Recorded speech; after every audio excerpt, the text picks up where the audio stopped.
Послание на апостол Павле до Римјаните, 2 глава.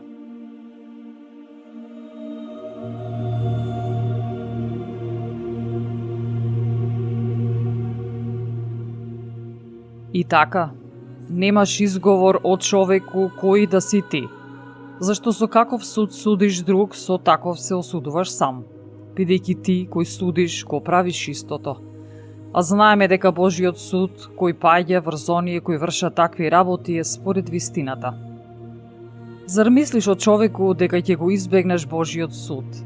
Ти кој што ги осудуваш оние што прават такви работи, какви што правиш и сам. Или пак го презираш богатството на Божијата благост, трпливост и долготрпеливост, не разбирајќи дека Божијата благост те води кон покајување. Но поради твојата тврдокорност и непокајаното срце си собираш гнев за денот на гневот, кога ќе се открие праведниот суд од Бога, кој секому ќе му даде според неговите дела. Живот вечен на оние кои со трпение во добрите дела се стремат кон слава, чест и нераспадливост. Јарост пак и гнев на оние што и се непокорни на вистината, а и се покоруваат на неправдата. Неволја и мака за секоја човечка душа, која прави зло. Пред се за јудеец, а исто така и за елин. Слава и чест и мир на секој што прави добро, пред се за јудеец, а исто така и за елин. Зашто Бог не е пристрасен. Оние што сгрешиле без закон ќе загинат, а оние што сгрешиле под закон, според законот ќе бидат и судени. Бидејќи пред Бога не се праведни оние што го слушаат законот, туку ќе се сметаат за праведни само оние што постапуваат според законот.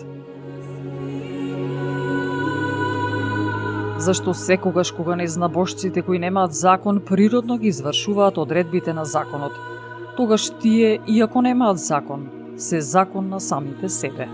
Тие докажуваат дека делото на законот е запишано во нивните срца, зашто сведочи нивната совест, а и нивните внатрешни размислувања, со кои меѓусебно се обвинуваат или одбрануваат. За оној ден, кога според моето Евангелие, Бог преку Исус Христос ќе ги суди тајните на луѓето.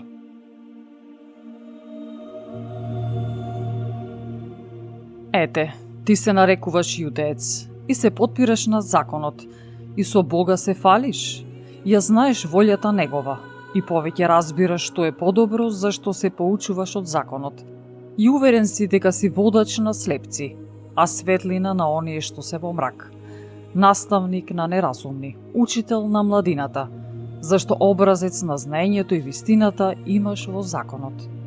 Но како е можно тоа да учиш други, а себе самиот да не се учиш? Ти кој проповедаш да не се краде, а крадеш, кој велиш да не се врши прелюба, а прелюбодействуваш. Ти кој се гнасиш од идолите, а крадеш од храмовите. Ти кој се фалиш со законот, а престапувајќи го законот, зарем не го срамотиш Бога? Зашто поради вас името Божјо се хули меѓу незнабожците. Така стои напишано. Обрезанието е навистина полезно, но ако го извршуваш законот. Ако пак правиш престапи против законот, обрезанието твое станува необрезание. И така, ако необрезаниот ги пази одредбите на законот, тогаш нема ли неговото необрезание да се смета како обрезание?